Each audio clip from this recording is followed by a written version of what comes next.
Hello everyone. तो यहाँ पे हम करने वाले केमिकल काइनेटिक्स के जेई मेंस के पास्ट ईयर क्वेश्चंस।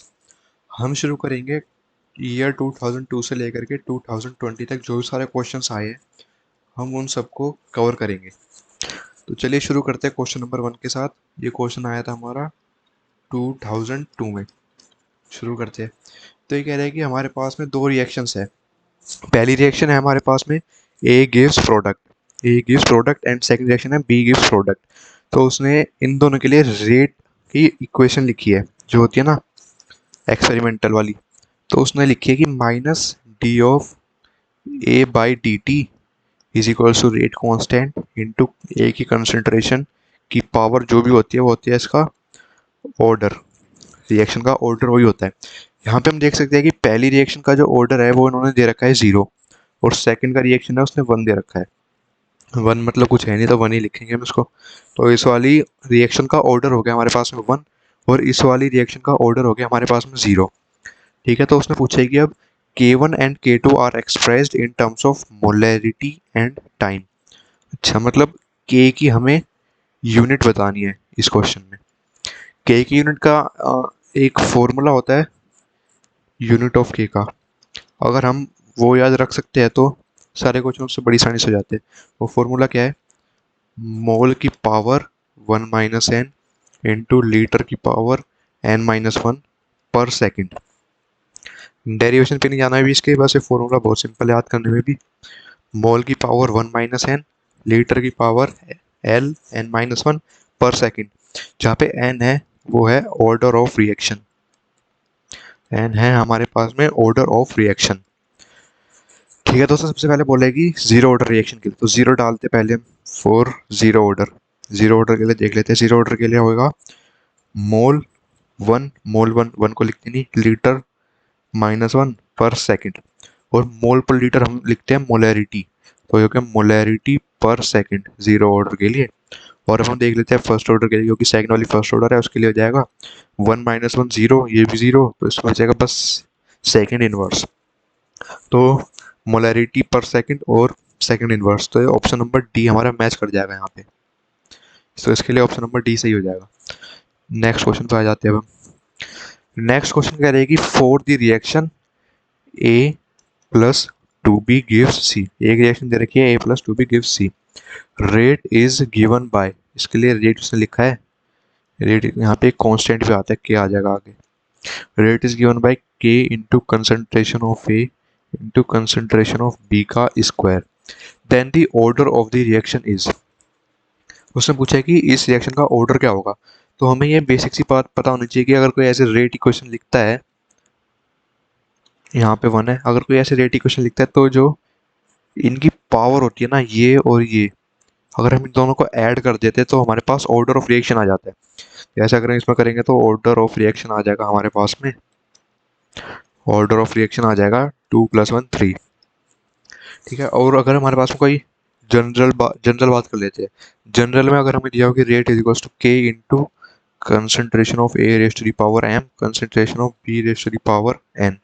अगर कोई रेट हमें ऐसे दिया है तो उसके लिए ऑर्डर क्या हो जाएगा? उसके लिए ऑर्डर हो जाएगा एम प्लस एन। ठीक है, तो ये फॉर्मूला होता है हमारे इसमें एम प्लस एन। इन दोनों की पावर्स हम ऐड कर देते हैं। ठीक है, तो इसके लिए ऑप्शन नंबर 1 सही हो जाएगा, 3। ठीक है, नेक्स्ट क्वेश्चन पे आते हैं हम। ये कह रहे हैं कि the formation of A gas at the surface of the formation of gas at the surface of tungsten. Tungsten एक होता है हमारे पास में मेटल वगैरह कुछ कह सकते हैं इसको। Formation of gas at the surface of tungsten मतलब इसकी सरफेस पे गैस का फॉर्मेशन हो रहा है किसी गैस का ड्यू टू एड्सॉर्प्शन। एड्सॉर्प्शन मतलब सरफेस पे ही इकट्ठा होती है गैस, मतलब बल्क में नहीं जाती। Is the reaction of order, ये कौन सी ऑर्डर का रिएक्शन है? तो ये एक बहुत ही ज़्यादा बेसिक सा इन्फॉर्मेशन, बहुत ही बेसिक सी इन्फॉर्मेशन जो एनसीईआरटी में गिवन है। वो इन्फॉर्मेशन ये कहती है कि अगर कोई भी रिएक्शन होती है सरफेस ऑफ मेटल पे, सरफेस ऑफ मेटल पे, तो वो होती है zero order reaction. Zero order reaction. ठीक है, ये अब हम याद रख सकते हैं कि जो भी रिएक्शन किसी भी मेटल के सरफेस पे होती है तो उसको हम बोलते हैं जीरो ऑर्डर रिएक्शन। तो इसलिए इसका ऑप्शन नंबर 1 सही हो जाएगा। शुरू में इसके क्वेश्चन थोड़े इजी है केमिकल काइनेटिक्स के, पास्ट ईयर 2002 का ये भी क्वेश्चन, इसलिए सारे इजी आ रहे हैं अभी तो। ये देखते हैं, ये बोल रहे हैं कि the differential rate low for the reaction. एक हमें रिएक्शन दे रखी है उसने, H2 plus I2 gives 2HI। अब उसने बोला है इसके लिए डिफरेंशियल रेट लो लिखो। तो उसके लिए हम लिखते कैसे, तो सबको पता ही होगा, minus d of H2 by d T, change in concentration of H2। मतलब रेट रेट तो ये होता है ना, change in concentration per unit time. तो इसलिए हमने यहाँ पे लिख दिया change in concentration of H2 divide by D T. Minus इसलिए आया है क्योंकि कंसनट्रेशन ऑफ H2 धीरे धीरे कम हो रही होगी, धीरे धीरे कम हो रही होगी। अगर कंसनट्रेशन ऑफ H2 कम हो रही है तो हमारे पास में ये जो टर्म है ये नेगेटिव आएगी, पर रेट को हम पॉजिटिव करने के लिए उसके एक एक्स्ट्रा नेगेटिव साइन लगाते हैं। ठीक है, तो इसलिए H2 की तो ऐसे कम हो रही होगी, इक्वल्स टू I2 का भी वही रेट होगा, minus d of I2 divided by d T. और इसमें आ जाएगा प्लस, क्योंकि एच आई बन रहा होगा, प्लस जो इसमें स्टोइचियोमेट्रिक कोफिशिएंट होता है उसको हम डिवाइड कर देते हैं। यहाँ पे आ जाएगा 1/2 D of H I by d t. ये हमारे लिए आंसर हो जाएगा। तो ये मैच करेगा हमारा ऑप्शन नंबर प्लस हाफ, इसमें माइनस नहीं आ रहा पर हाँ, तो हम इसको 2 को ऊपर भी भेज सकते हैं। तो अगर हमने 2 को तीनों में 2 को मल्टीप्लाई करते तो आ जाएगा -2 d of H2 by d t is equals to -2 d of I2 by d t is equals to d of HI by d t. Option number 4 सही हो जाएगा इसमें। नेक्स्ट क्वेश्चन पे चलते हैं। नेक्स्ट क्वेश्चन कह रहा है कि if half life of a substance is 5 years, अच्छा, then the total number of substance left after 15 years when initial amount is 16 grams। तो हमें यहाँ पे एक चीज देखनी पड़ेगी कि हाफ लाइफ क्या होता है। हाफ लाइफ क्या होता है? हाफ लाइफ होता है वो टाइम पीरियड जिसके बाद किसी भी एक रिएक्टेंट की कंसंट्रेशन उसकी आधी हो जाती है। Time after which concentration of a substance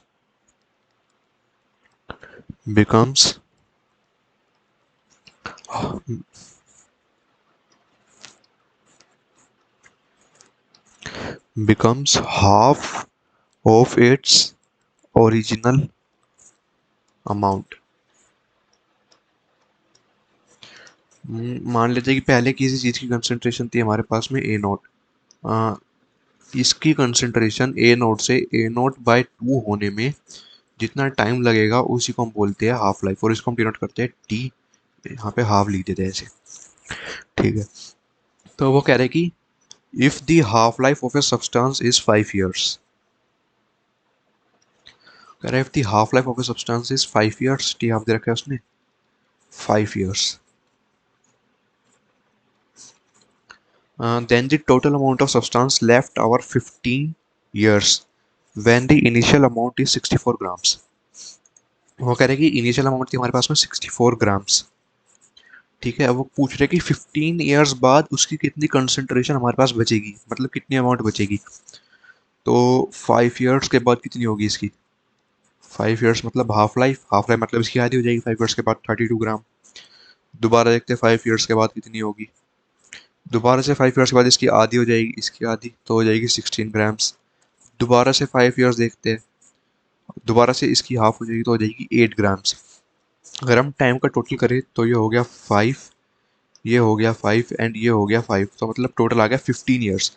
मतलब 15 ईयर्स के बाद हमारे पास में 8 ग्राम ऑफ दिस सब्सटेंस बचेगा। तो ऑप्शन नंबर 4 इज करेक्ट हो जाएगा इस ऑप्शन के लिए, इस क्वेश्चन के लिए।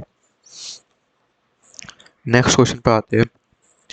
ये कह रहे हैं कि the integrated rate equation is दे रखी है हमें r t is equals to log c not minus log c t. The straight line graph is obtained by plotting. और बोल रहे कि ये हम ग्राफ बनाएंगे, अगर किसके बीच ग्राफ बनाए, log time versus log c, इसके बीच इसके बीच इसके बीच, ताकि हमारा जो स्लोप आएगा, मतलब जो भी हमारी कर्व बनेगा वो स्ट्रेट लाइन बनेगा। तो ये तो सिंपल मैथ्स का क्वेश्चन है, इसमें कुछ केमिस्ट्री का यूज़ नहीं हो रहा। तो पहले हम देख लेते हैं टाइम वर्सेस log ct के बीच में बना के। टाइम को इधर ही रखो, आर से डिवाइड कर दो हर जगह, 1/r log c not minus 1/r log ct। हमें बनाना है टाइम वर्सेस log ct के बीच में, टाइम वर्सेस log ct। तो हम इसको इक्वेशन से कंपेयर कर लेते हैं, y is equals to m x plus c. M x हो जाएगा ये, x तो हमारे पास में है log ct, और m हो जाएगा हमारे पास में -1/r, और c मतलब इंटरसेप्ट हो जाएगा 1/r log ct। तो हमें साफ पता चल जाएगा कि इसमें एक स्ट्रेट लाइन आएगी जिसका स्लोप होगा नेगेटिव और जिसमें कुछ इंटरसेप्ट भी होगा। ऐसे कुछ इसकी इक्वेशन बन जाएगी टाइम वर्सेस log ct में, log ct में। ठीक है, तो इसका फर्स्ट ऑप्शन सही हो जाएगा। इसके अगर हम बाकी का बना के देखेंगे तो सही नहीं बनेगा, देख सकते हैं वो भी बना के, पर सही नहीं बनता उसका। ये क्वेश्चन देख लेते हैं। ये क्वेश्चन भी जैसे हमने ये वाला क्वेश्चन करा था इसके पहले वाला, ये बिल्कुल सेम आइडिया भी है ये वाला भी। ये देखते हैं, कह रहे कि दी half life of a radio active isotope is 3 hours. उसने हाफ लाइफ दे दी हमें 3 hours. If the initial mass of the isotope was 256 ग्राम, तो 18 आवर्स बाद उसका कितना मास बचा होगा हमारे पास में। ठीक है, तो देख लेते हैं। तो 3 आवर्स बाद उसका उसका अमाउंट क्या हो जाएगा, इसका आधा क्या हो जाएगा, 128 ग्राम। अब दोबारा 3 आवर्स बाद देख लेते हैं, उसका हो जाएगा 64 ग्राम। दोबारा से 3 आवर्स बाद देख लेते हैं, उसका हो जाएगा 32 ग्राम। टाइम कितना हो गया, 9 आवर्स। दोबारा से 3 आवर्स बाद देखेंगे तो हो जाएगा 32 का हाफ 16 ग्राम्स। दोबारा से 3 आवर बाद देखेंगे तो हो जाएगा 8 ग्राम्स। दोबारा से 3 आवर बाद देखेंगे तो बच जाएगा हमारे पास 4 ग्राम्स। इसका हाफ होता जा रहा है, जो भी हम देख रहे हैं ना, हाफ होता जा रहा है। यहाँ पे इसका हाफ हो गया, यहाँ से इसका हाफ हो गया, फिर दोबारा से इसका हाफ हो गया, फिर दोबारा से इसका हाफ हो गया, फिर दोबारा से इसका हाफ हो गया। अब टोटल टाइम देखते हैं, टोटल टाइम कैलकुलेट करना जरूरी है। तो देख लेते हैं इसमें 3 hours, three three three three three, 3 4 5 6 7 8 9 10 11 12 13 14 15 16 17 18 घंटे बीत चुके, और जो हमारे पास अब अमाउंट बचा है वो है 4 ग्राम्स। तो इसके लिए जो ऑप्शन सही हो जाएगा वो हो जाएगा option number fourth, 4 grams. Next question पे आते हैं हम। ये कह रहे हैं कि in respect to the equation, equation दे रखी है k is equal to a into e की power minus E A by R T. ठीक है, in chemical kinetics which one of the following statements is correct. कौन सी statements correct है इनमें से। तो कह रहे हैं कि a is a absorption factor. तो ये ऑप्शन गलत है, क्योंकि a हमारे पास में होता है, इसको हम बोलते हैं अरेनियस कांस्टेंट बोल दो, अरेनियस फैक्टर बोल दो। ठीक है, तो एब्जॉर्प्शन का तो इसमें कुछ है ही नहीं, तो ये ऑप्शन तो नहीं होगा। ये देख लेते हैं, R is Rydberg's constant. R Rydberg's constant नहीं होता, आर होता है universal gas constant. K is equilibrium constant, नहीं ये भी नहीं होता, क्योंकि के होता है हमारे पास में रेट कांस्टेंट। ये भी नहीं है, ये भी नहीं है, और ये हमें पता ही होता है सबको कि ये होता है एनर्जी ऑफ एक्टिवेशन या फिर एक्टिवेशन एनर्जी। तो इसके लिए ऑप्शन नंबर 2 सही हो जाएगा। नेक्स्ट क्वेश्चन देख लेते हैं अब। ये क्वेश्चन कह रहे हैं कि the rate law for a reaction between the substance A and B is given as. कह रहा है कि रेट लॉ में दे रखा है कैसे, between the reaction between the सबसे अच्छा, मतलब ए और बी ने रिएक्ट करके कुछ प्रोडक्ट्स बनाए, तो उसने इसके लिए रेट लॉ लिख रखा है कैसे, रेट इज इक्वल्स टू के इंटू कंसेंट्रेशन ऑफ ए की power n into concentration of B की पावर एम। ठीक है, on doubling the on doubling the concentration of A, मतलब अगर हमने ए की कंसेंट्रेशन डबल कर दी और बी की कंसेंट्रेशन हाफ कर दी, the rate becomes the ratio of the new rate. अच्छा, जो फिर नया रेट आ जाएगा क्योंकि हमने उसकी कंसेंट्रेशन हाफ कर दी, तो जो नया रेट आएगा उसके लिए हम लिख के देखते हैं एक बार। इसको हम बोल देते हैं रेट डैश। तो ये हो जाएगा हमारे पास में के टाइम्स कंसेंट्रेशन ऑफ ए की हमने कर दी डबल, तो यहाँ पे आ जाएगा 2 की पावर एन इंटू ए की कंसंट्रेशन इंटू एन, और बी की कंसंट्रेशन हमने कर दी हाफ, तो आ जाएगा divided by two into two की power m into concentration of B की पावर एम। ठीक है, इसको और सिंप्लीफाई कर लेते हैं। Rate dash is equals to के इंटू टू की power n minus m into concentration of A की power n into concentration of B की पावर एम। और वो कह रहा है the ratio of new rate to the earlier rate will be, नए रेट का, इसको इक्वेशन वन मान लो, इसको इक्वेशन नंबर टू मान लो। वो कह रहा है कि सेकेंड को फर्स्ट से डिवाइड करके बताओ क्या आएगा। तो वो तो हमें साफ पता चल रहा है कि अगर हम इससे इसको डिवाइड करेंगे तो के से के कट जाएगा, ए की पावर एन बी की पावर एम से ये कट जाएगा, हमारे पास बचेगा बस टू की पावर एन माइनस एन। तो ये इसके लिए थर्ड ऑप्शन सही हो जाएगा। ठीक है, फर्स्ट ऑप्शन नहीं, थर्ड ऑप्शन सही हो जाएगा इसके लिए।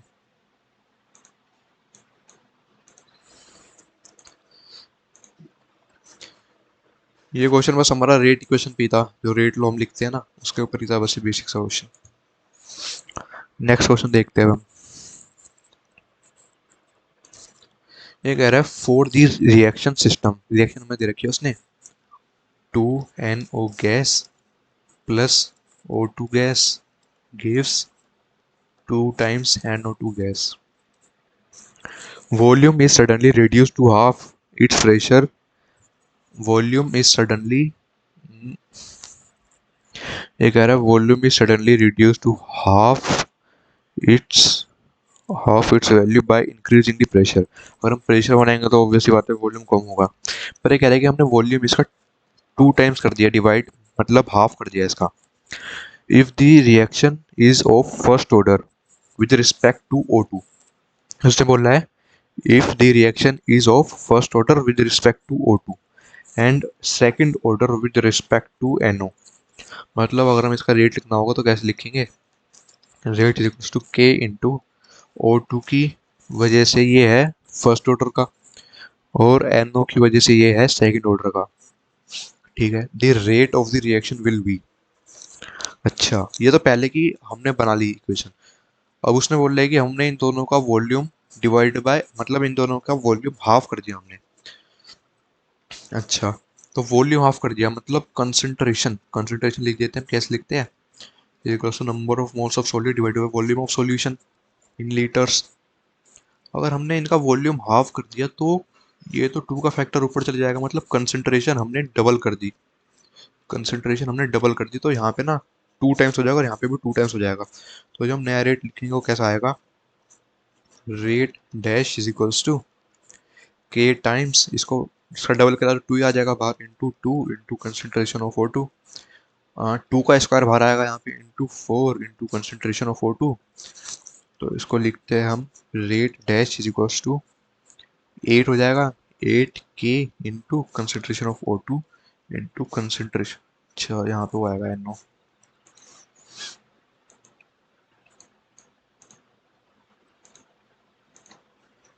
यहाँ पर कंसंट्रेशन ऑफ NO। ठीक है, अब उसने बोल रहा है कि द रेट रिएक्शन विल, मतलब ये जो नया रेट है वो बढ़ा है पिछले वाले से या घटा है, और कितना टाइम्स घटा है बढ़ा है। तो हमें साफ दिख रहा है कि ये जो रेट है वो इंक्रीज हुआ है 8 times, increase to 8 times of its initial value. तो इसके लिए ऑप्शन नंबर टू सही हो जाएगा। नेक्स्ट क्वेश्चन पे आ जाते हैं अब। ये कह रहा है in the first order reaction the concentration of the reactant decreases from 0.8 molar to 0.4 molar in 15 minutes. The time taken for the concentration to change from 0.1 molar to 0.025 molar. अच्छा, तो ये बात कर रहा है किसकी, फर्स्ट ऑर्डर रिएक्शन की। First order reaction, तो कह रहा है कंसंट्रेशन इसकी 0.8 मोलर से हुई है 0.4 मोलर इन 15 मिनट्स। ठीक है, ये कह रहा है कि in the first order reaction the concentration of reactant decreases from 0.8 molar to 0.4 molar in 15 minutes.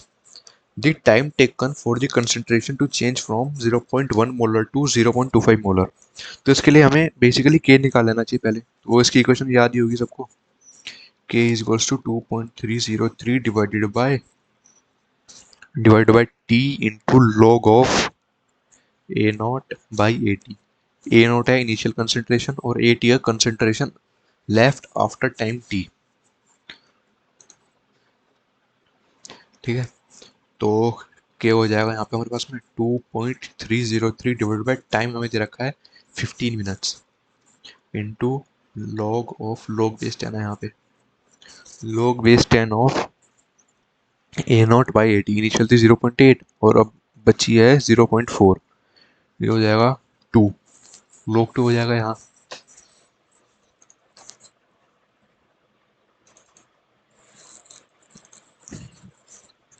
क्या हो जाएगा हमारे पास में 2.303 divide by 15 into log base 10 2। ठीक है, हमारे पास में के की वैल्यू आ गई। अब उसने बोल रहा है कि अगर आप कंसंट्रेशन 0.1 से 0.025 हो रही है तो उसमें टाइम कितना लगेगा। तो दोबारा से हम सेम इक्वेशन लगा सकते हैं। अब हमें निकालना है time.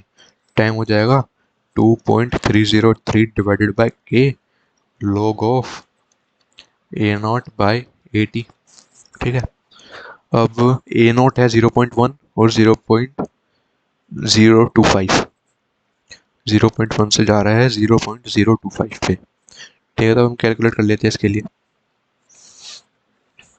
Time is equals to 2.303 divide by K की वैल्यू क्या है 2.303 इंटू लॉग बेस 10 2 इंटू 15 ऊपर चला जाएगा 15 into log of A not है 0.1 डिवाइड बाई 80, 80 हो गया 0.025, 025। ये हो गया इसका 4 टाइम्स, इससे ये कट गया तो टाइम आ गया हमारे पास में 15 divided by log base 10 2 into में log बेस 10 4, 4 को हम लिख सकते हैं 2 की पावर 2 और ये जो पावर में होती है वो आगे आ जाती है, log की प्रॉपर्टी है, तो इसको हम यहाँ पे लिख सकते हैं time is equals to 15 divided by log base 10 2 into 2 into log base 10 2। तो इससे ये कैंसिल हो गया, हमारे पास टाइम आ गया 30, टाइम आ गया हमारे पास में 13 मिनट्स। 13 मिनट्स, इसके लिए ऑप्शन नंबर 1 सही हो जाएगा। तो ये क्वेश्चन बेस्ड था हमारे पास में फर्स्ट ऑर्डर रिएक्शन की जो इक्वेशन होती है इसके ऊपर।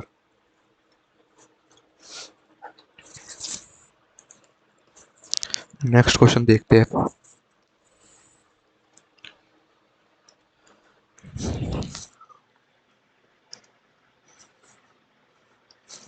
ये कह रहा है कि the rate equation for the reaction, एक रिएक्शन दे रखी है 2a प्लस बी गिव्स, इसके लिए रेट इक्वेशन उसने लिख रखी है रेट इज इक्वल्स टू के into concentration of A times concentration of B.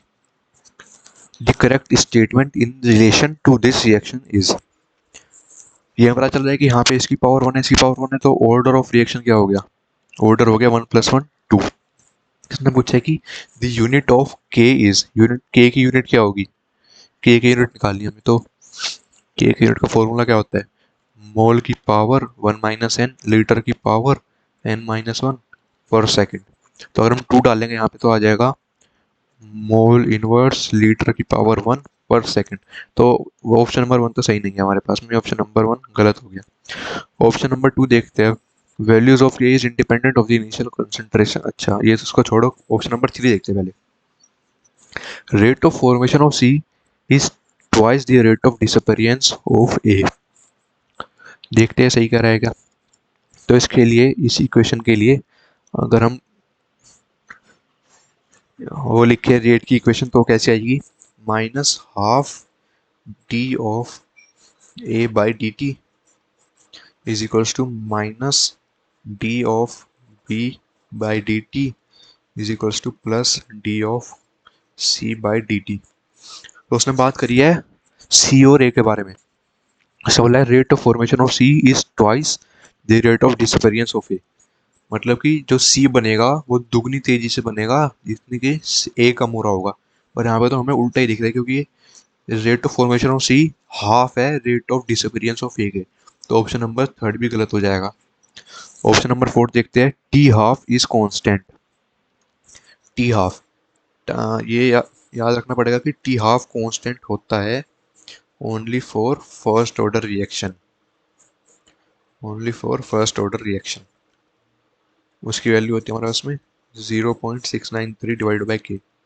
ये तो अभी पढ़ना नहीं है, क्वेश्चन में आएगा तो आगे देखेंगे, पर इसके लिए ऑप्शन नंबर फोर्थ भी गलत हो जाएगा, तो ऑप्शन नंबर सेकंड बचा, बस वही सही हो जाएगा। एलिमिनेशन से भी हो सकता है क्वेश्चन। एक क्वेश्चन देखते हैं, ये भी सेम, इसके ऊपर हमने पहले से दो क्वेश्चन कर चुके हैं सेम कंसेप्ट के ऊपर। The half life of a radio isotope is 4 hours. Half life उसने दे रखी है हमें 4 आवर्स, ठीक है। If the initial mass of the isotope was 200 gram, initial mass उसने दे दिया 200 gram. The mass remaining after 24 hours, बताओ कितना होगा, ठीक है। तो देखते हैं उसके लिए, तो 4 आवर्स बाद कितना हो जाएगा, इसका हाफ 100 ग्राम, 4 आवर्स बाद 50 ग्राम, 4 आवर्स बाद 25 ग्राम, 4 आवर्स बाद 12.5 ग्राम, फिर से 4 आवर्स बाद ये हो जाएगा इसका भी हाफ 6.25 ग्राम, फिर से 4 आवर्स बाद हो जाएगा 3.125 ग्राम। देखते हैं इसमें टाइम कितना लगा टोटल, 4, 8, 12, 16, 20, 24, मतलब 24 आवर्स हो गए। 24 आवर्स बाद इसकी कंसंट्रेशन हमें कितनी मिली, 3.125 ग्राम्स। तो इसके लिए ऑप्शन नंबर हमारे पास में थर्ड ऑप्शन सही हो जाएगा। इस सेम कंसेप्ट के 3 क्वेश्चन आ चुके हैं हमारे पास में, ठीक है। तो क्वेश्चन देखते हैं। ये क्वेश्चन कह रहा है T1/4 can be taken as the time taken for the concentration of a reactant to drop to 3/4 of his initial value। अभी तक हमने टी हाफ पढ़ा था, टी हाफ क्या होता था, हाफ लाइफ, हाफ लाइफ जिसमें कंसंट्रेशन हाफ हो जाती थी शुरू की। और उसने एक नई टर्म इंट्रोड्यूस कर दी, T1/4, ठीक है। T1/4 उसने एक नई टर्म इंट्रोड्यूस कर दी। T1/4 का मतलब क्या, वो देखते हैं। T1/4 can be taken as the time taken for the concentration of reactant to drop to 3/4 of its original volume। 3/4 ही बचेगी ओरिजिनल की, मतलब A0 से 3 A0/4 हो गई अब इसकी कंसंट्रेशन, ये मतलब दी उसने। अच्छा ठीक है, उसने इन्फॉर्मेशन दे दी। अब वो बोल रहा है कि if the rate constant for a first order reaction is के। अच्छा, उसने एक फर्स्ट ऑर्डर रिएक्शन के लिए रेट कांस्टेंट दे दिया, रेट कांस्टेंट दे दिया के।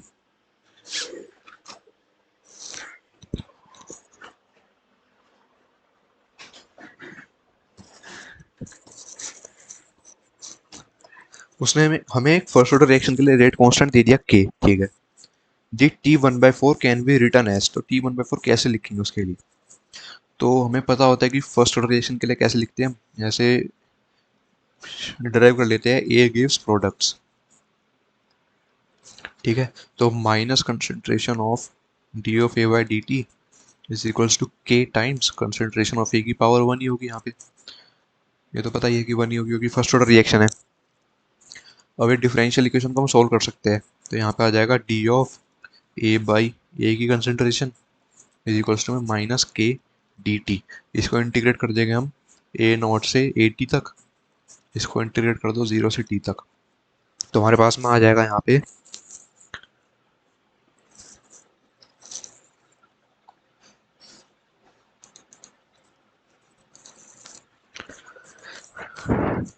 ln natural log of A not by A T is equals to के टी, इक्वल्स टू के टी, ठीक है।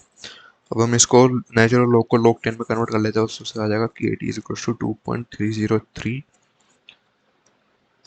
log base 10 of A not by A T.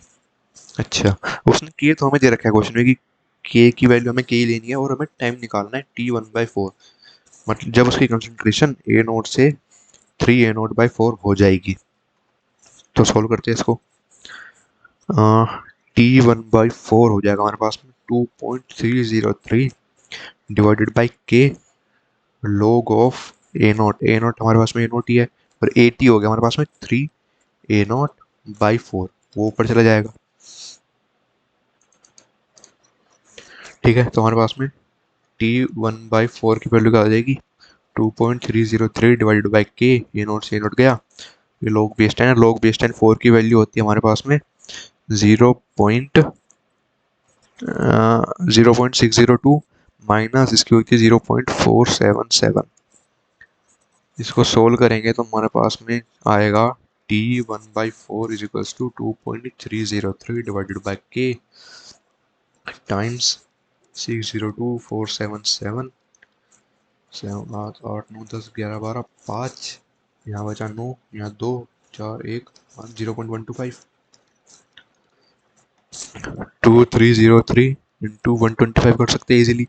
ये आ गया 15, ये हो गया दोबारा से 15 10 11, तो 3 6 0 6 4 3032, ये आ गया 578 7 8 2, और पॉइंट आ जाएगा हमारे पास में 6 के बाद 1 2 3 4 5 6 0.28 समथिंग। T1/4 की वैल्यू होगी हमारे पास में 0.287 डिवाइडेड बाई के। देखते हैं कौन सा ऑप्शन मैच कर रहा है। 0.287 मतलब 0.29 के आसपास ही आ गया, तो ऑप्शन नंबर 2 इसके लिए सही हो जाएगा हमारे पास में। नेक्स्ट क्वेश्चन देखते हैं। A reaction involving two different reactants can never be. ये बोल रहे हैं कि एक रिएक्शन है जिसमें दो रिएक्टेंट है, तो हम मान लेते हैं रिएक्शन होगी हमारे पास में A plus B gives products. ठीक है, तो कह रहे हैं कि a reaction involving two different reaction can never be unimolecular. तो पहले मोलिकुलरिटी की बात कर लेते हैं।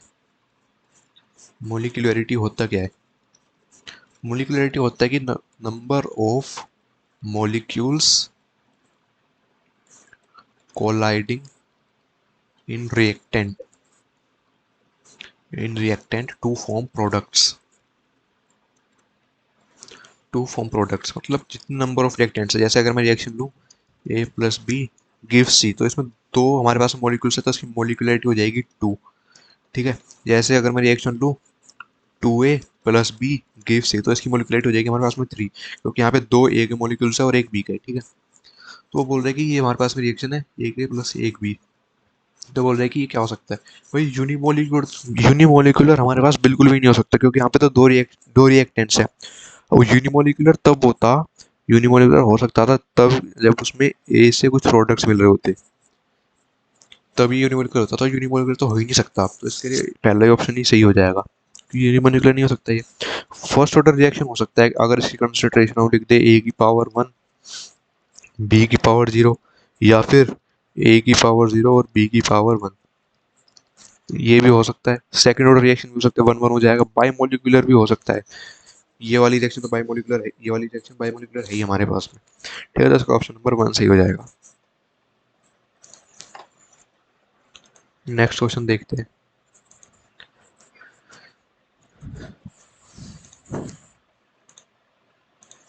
ये कह रहा है कि a reaction was found to be of second order with respect to concentration of carbon monoxide. कोई रिएक्शन दे दी उसने, बस उसने बोला कि with respect to carbon dioxide वो रिएक्शन है सेकंड ऑर्डर की। मतलब रेट अगर हमें लिखना हो तो ऐसे लिखेंगे, rate is equals to K times इसकी पावर 2। ये कह रहे हैं कि if the concentration of carbon monoxide is doubled with keeping everything else same, the rate of reaction will B. वो कह रहे हैं कि एक नया रेट लिखो, रेट डैश जब कंसंट्रेशन ऑफ सीओ की हमने कर दी डबल, सीओ का स्क्वायर, 2 का स्क्वायर बाहर आएगा, तो रेट डैश हो जाएगा हमारे पास में 4 टाइम्स के इंटू सी ओ का स्क्वायर। मतलब हमारे पास में नया रेट हो जाएगा, वो हो जाएगा 4 टाइम्स ऑफ ओल्डर रेट, पुराने रेट का 4 टाइम्स हो जाएगा, increase by factor of 4। Option number 3 सही हो जाएगा इसके लिए।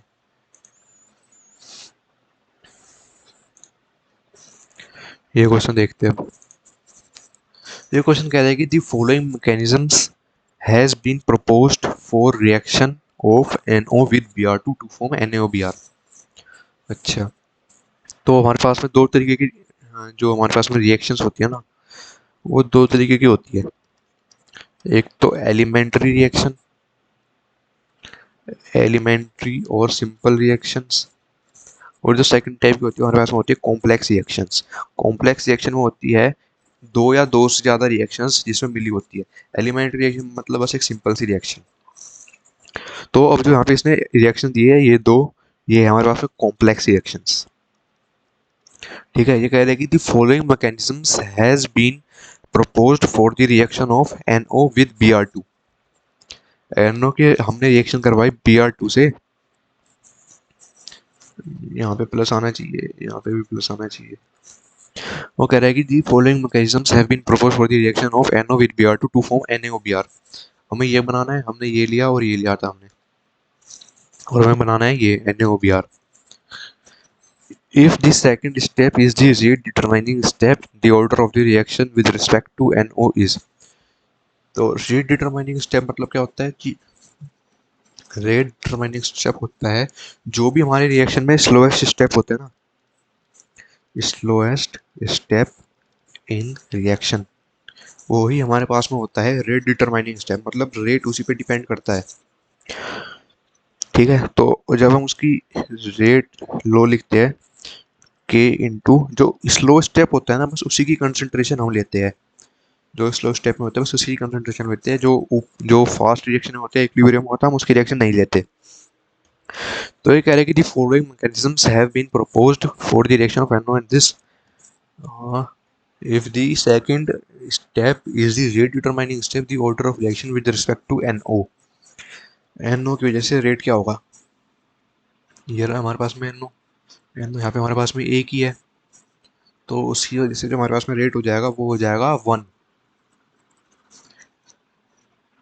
सेकंड ऑर्डर है ना, सेकंड ऑर्डर है यहाँ से हमारे पास में, इससे ये कट जाएगा अगर हम देखेंगे तो।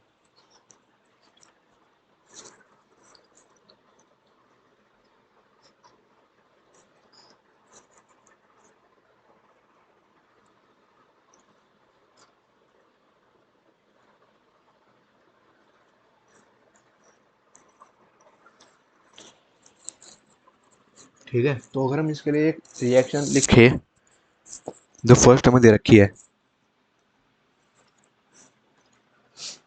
फर्स्ट में हमें रिएक्शन गिवन है ना, इक्विलिब्रियम रिएक्शन गिवन है एक तो, और एक सेकंड वाली गिवन है हमें।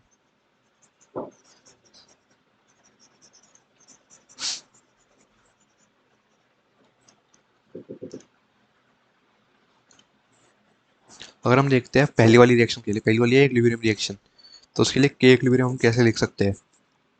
के इक्विलिब्रियम हम लिखेंगे concentration of NOBr2 into concentration of, sorry divide में आ जाएगा, ये नहीं आएगा, divide by concentration of NO into concentration of Br2। Br2 ठीक है, इसके लिए ये हो जाएगा हमारे पास में।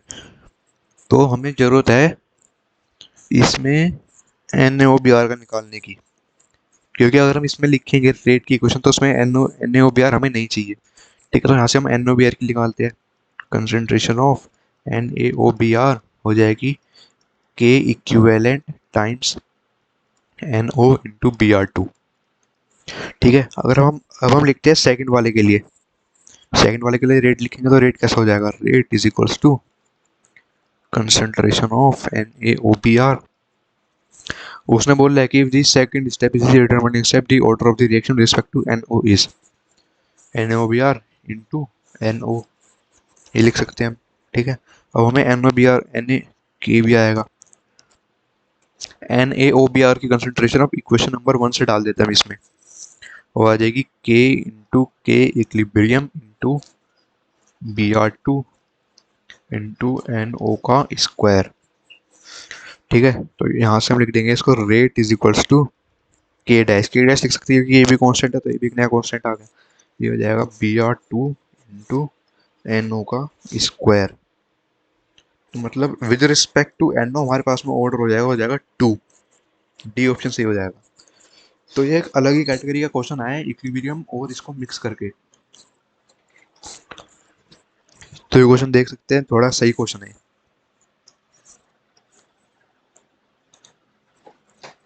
ये क्वेश्चन देखते हैं अब।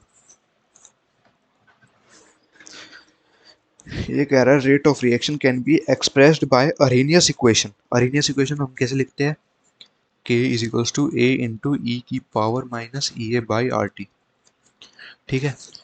इन this expression E represents, E क्या रिप्रेजेंट करता है इस रिएक्शन में? The total the energy above which all the colliding molecules will react, the energy below which colliding molecules will not react, the total energy of the reacting molecules at temperature T। और four option दे रखा है the fraction of molecules with energy greater than the activation energy of the reaction. तो ये तो NCERT की theory से साफ पता चलता है कि ये होती है the energy below which colliding molecules will not react. इस एनर्जी के नीचे कोई रिएक्शन नहीं होती, मतलब जो कोलाइडिंग पार्टिकल्स होते हैं जिनको कोलाइड करना होता है कोलाइड ही नहीं करते। ये सिंपल एक बेसिक सी इन्फॉर्मेशन थी। ये क्वेश्चन देखते हैं। 2007 का क्वेश्चन है।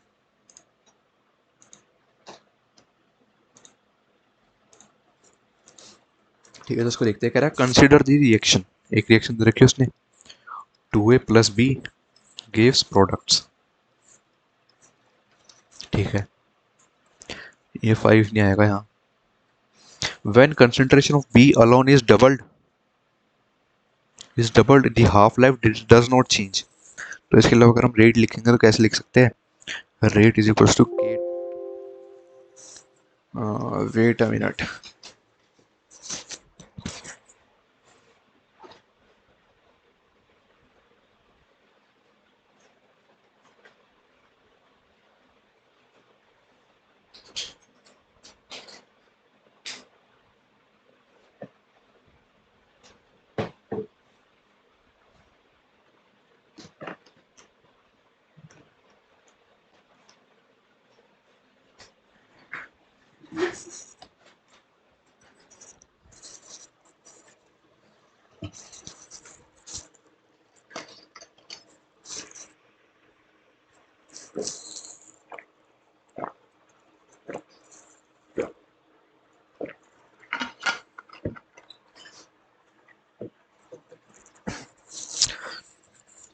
तो ये कह रहा है कि consider a reaction 2a plus B gives products. ये हमने रिएक्शन कंसिडर कर ली।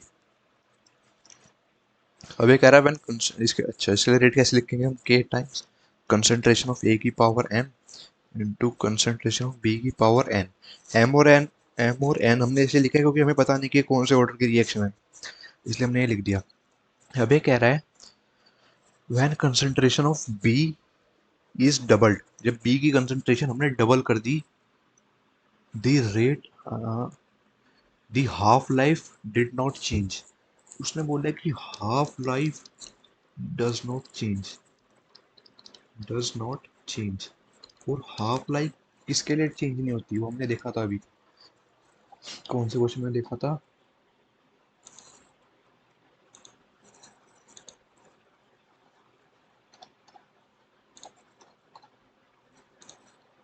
हाँ ये रहा। हाँ, ये हाफ लाइफ जो होती है ना कांस्टेंट होती है फर्स्ट ऑर्डर रिएक्शन के लिए। इसलिए देखा था हमने कांस्टेंट है, मतलब ये रिएक्शन पे कंसंट्रेशन में डिपेंड ही नहीं करती, यहाँ से देखा था हमने। ठीक है, तो मतलब जो order of reaction with respect to A हो जाएगा वो हो जाएगा 1। बी की बात करते हैं।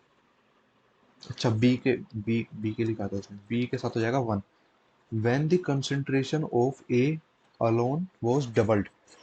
जब ए की कंसंट्रेशन डबल कर दी, the rate increases by 2 times. तो मतलब रेट भी डबल हो गया ए की कंसंट्रेशन डबल करने पे। तो मतलब order of reaction with respect to A हो जाएगा 1, क्योंकि यहाँ पे अगर 1 होगा, 1 रखा हमने यहाँ पे, तो इसकी कंडीशन डबल करने पे रेट भी डबल हो जाएगा। ठीक है। The unit of the rate constant for this reaction is, इस रिएक्शन की हमें ये यूनिट लिखनी है। तो ओवरऑल ऑर्डर क्या हो जाएगा ये तो हमने देख लिया। अब ओवरऑल ऑर्डर क्या हो जाएगा हमारे पास में? 1+1 2 सेकेंड ऑर्डर की रिएक्शन हो जाएगी। अब हमें लिखनी है इसके रेट कांस्टेंट की यूनिट। उसके लिए वही फॉर्मूला है हमारे पास में, मोल 1 - n एल n-1 पर सेकेंड। एन की जगह 2 डाल दो तो आ जाएगा मोल इनवर्स लीटर की पावर 1 पर सेकेंड। मोल इनवर्स हीट पर सेकंड, ऑप्शन नंबर 1 सही हो जाएगा यहाँ पे, ऑप्शन नंबर 1 मैच कर रहा है। नेक्स्ट क्वेश्चन देखते हैं। ब्लैंक पेज आ गया। ये 2007 का क्वेश्चन है।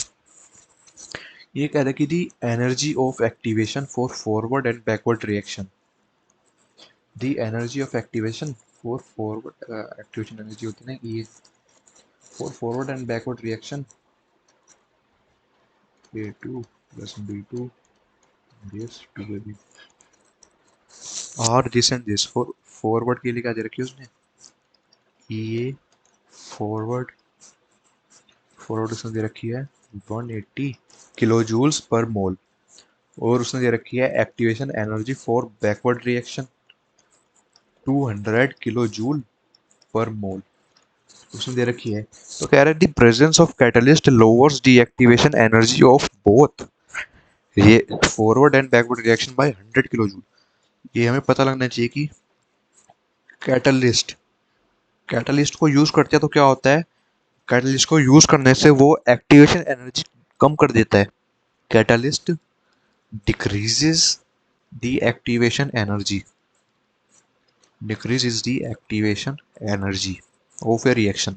ठीक है, तो उसने बोल रहा है कि ये फॉरवर्ड ये है, ये बैकवर्ड ये है। अब उसने अगर कैटलिस्ट डाला, कैटलिस्ट डालने पे ये फॉरवर्ड क्या हो गया, 100 किलो जूल पर मोल कम हो गया, तो बच गया है 80 किलो जूल्स पर मोल। अब अगर उसने फिर ये बैकवर्ड क्या हो जाएगा, वो भी 100 किलो जूल पर मोल से कम हो जाएगा, रह जाएगा बस 100 किलो जूल्स पर मोल। ठीक है, ये बात भी होगी। वो कह रहा है कि the enthalpy change for this reaction in the presence of catalyst will be, उसने एंथैल्पी चेंज पूछी है इस रिएक्शन की, in the presence of catalyst will be, तो उसके लिए एंथैल्पी चेंज निकाल लेंगे तो आ जाएगा एक्टिवेशन एनर्जी का चेंज हो जाएगा ई ए बैकवर्ड माइनस ई ए फॉरवर्ड। बैकवर्ड की रिएक्शन है 100 माइनस 80 किलो जूल्स पर मोल, तो आ जाएगा हमारे पास में 20 किलो जूल्स पर मोल। ये हमारे पास में आंसर हो जाएगा। तो इसमें ऑप्शन नंबर डी सही हो जाएगा हमारे पास में।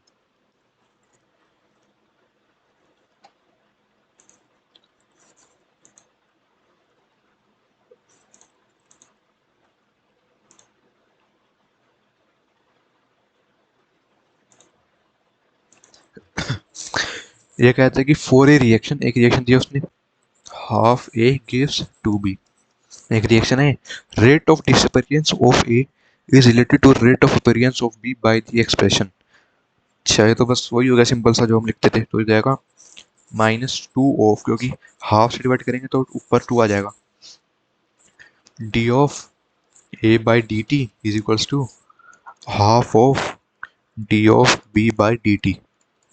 ये कौन से ऑप्शन से मैच कर रहा है देखना पड़ेगा, इसको हम अगर नीचे ले आए तो ये 4 टाइम्स हो जाएगा, ये ऑप्शन नंबर 4 करेक्ट हो जाएगा इस क्वेश्चन में। इजी क्वेश्चन था ये।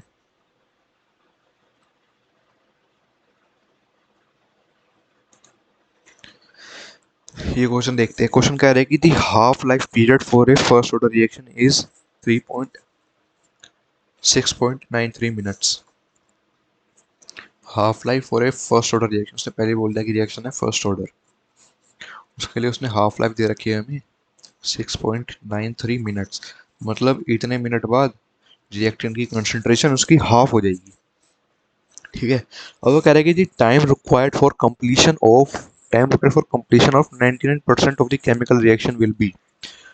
अच्छा, तो हमें एक फॉर्मूला पता है कि T half is equals to 0.693 divided by rate constant. तो यहाँ से हमारे पास में रेट कांस्टेंट आ जाएगा 0.693 डिवाइडेड बाय 6.93। इसको 100 से कर दो, इसको 1000 से कर दो, ये कट जाएगा, ये आ जाएगा 0.1। रेट कांस्टेंट की वैल्यू आ गई हमारे पास में 0.1। अब वो पूछ रहा है कि टाइम निकालो, the time required for the completion of 99% reaction complete हो जाए, जिसमें टाइम निकालो फॉर कंप्लीशन ऑफ 99% रिएक्शन। ठीक ठीक है, तो उसके लिए फॉर्मूला ये होता है t equals to 2.303 divided by K log of concentration of A not divided by concentration of A t. यहाँ पे ये कंसंट्रेशन आता है, वो मैं लिखता नहीं, बेसिक सी बात है।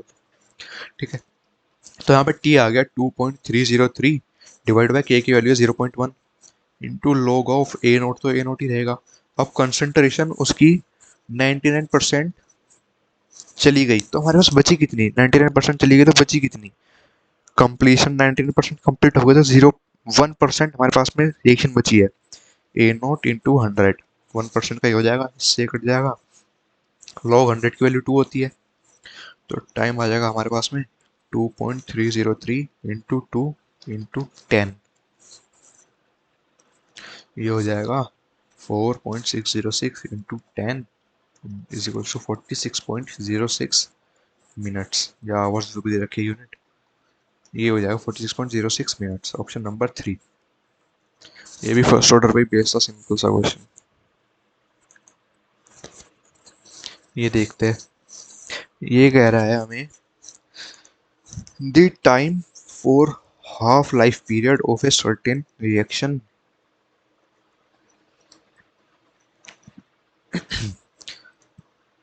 वेट अ मिनट,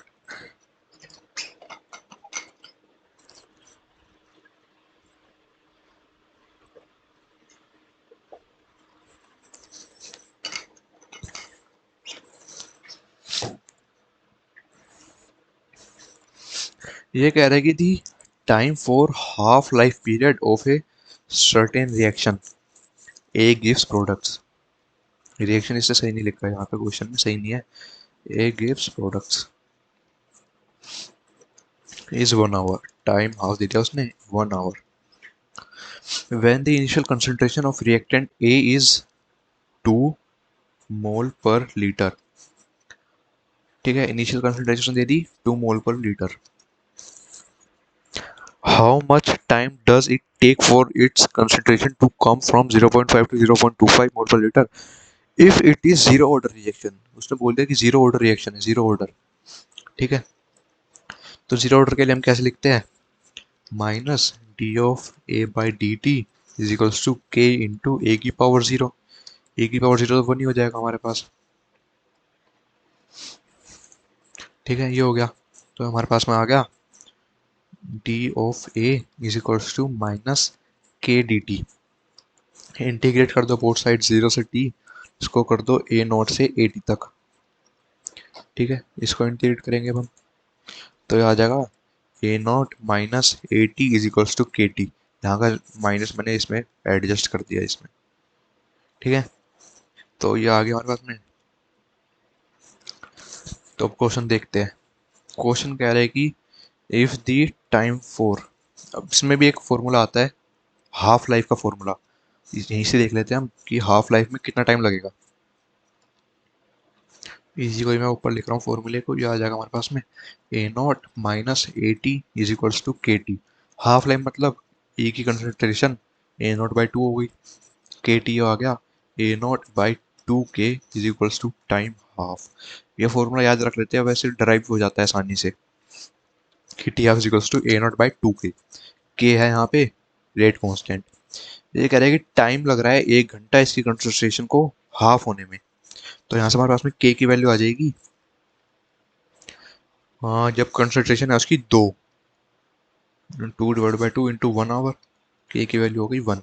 ठीक है, अब वो कह रहा है कि how much time does it take for its concentration to come from 0.5 से लेके 0.25। अब ये फॉर्मूला हम यूज कर सकते हैं, 0.5 से लेके 0.25 इज इक्वल्स टू के इंटू टी। तो टाइम आ गया हमारे पास में 0.25 आवर, तो इसके लिए ऑप्शन नंबर थर्ड सही हो जाएगा हमारे पास में।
ठीक है, तो हम नेक्स्ट क्वेश्चन देखते हैं।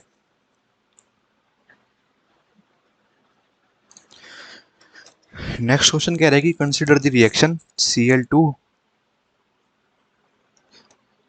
Cl2 plus H2S gives S plus 2H plus 2Cl minus। The rate equation for the reaction is, इसने इसके लिए रेट इक्वेशन लिख दी है। रेट इक्वेशन है इसके लिए K times concentration of Cl2 into concentration of H2S। ठीक है, which of these mechanisms are are considered with this rate equation. अच्छा, तो हमें पता है कि जो भी रेट का रेट जो भी रिएक्शन डिपेंड करती है वो करती है सिर्फ और सिर्फ स्लो स्टेप पे। ठीक है, स्लो स्टेप पे। अब जिस भी स्लो स्टेप में Cl2 और H2S दोनों कंसिडर हो रहे होंगे उसको मान लेंगे सही ऑप्शन होगा। Cl2 और H2S ए ऑप्शन में दोनों में आ रहे हैं, पर इनमें तो किसी में भी नहीं आ रहे, तो ये ऑप्शन नहीं हो सकता, तो इसलिए ओनली ए सही हो जाएगा।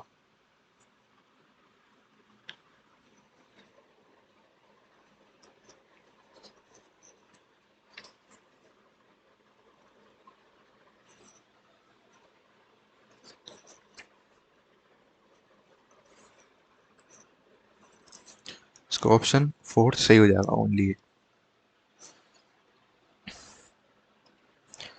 ये क्वेश्चन देखते हैं। क्वेश्चन कह रहा है कि the rate of a chemical reaction doubles for every 10 degree rise in temperature. ये तो बेसिक नॉलेज है, एनसीईआरटी में गिवन है knowledge. 10 degree rise in temperature. If the temperature is raised by 50 degree Celsius, the rate of reaction increases by about। अच्छा, अगर 10 degree से temperature बढ़ाया तो रेट हो गया डबल। रेट हो गया डबल। ठीक है, अगर उसने 50 डिग्री से बढ़ा दिया तो मतलब 2 की पावर 5 हो जाएगा, सिंपल। 2 2 4 2 जाए 2 32, 32 टाइम्स हो जाएगा इसका आंसर। मतलब डबल होता रहेगा हर 10 डिग्री पे। 10 से 20 बढ़ेगा तो डबल हो गया, 2 का 4 हो गया। फिर 20 से 30 बढ़ेगा तो 4 का 8 हो गया। 30 से 40, 30 से 40 बढ़ेगा तो 8 का 16 हो गया। 40 से 50 डिग्री सेल्सियस तक बढ़ेगा तो 16 का 32 हो जाएगा। ठीक है, तो अब हम इस वीडियो को यहीं तक रखते हैं। पार्ट 1 हमारा कंप्लीट हो जाएगा, फिर नेक्स्ट पार्ट में हम बाकी के बचे क्वेश्चंस देख लेंगे इसके। ठीक है, तो यहाँ तक हो गया हमारा पार्ट 1।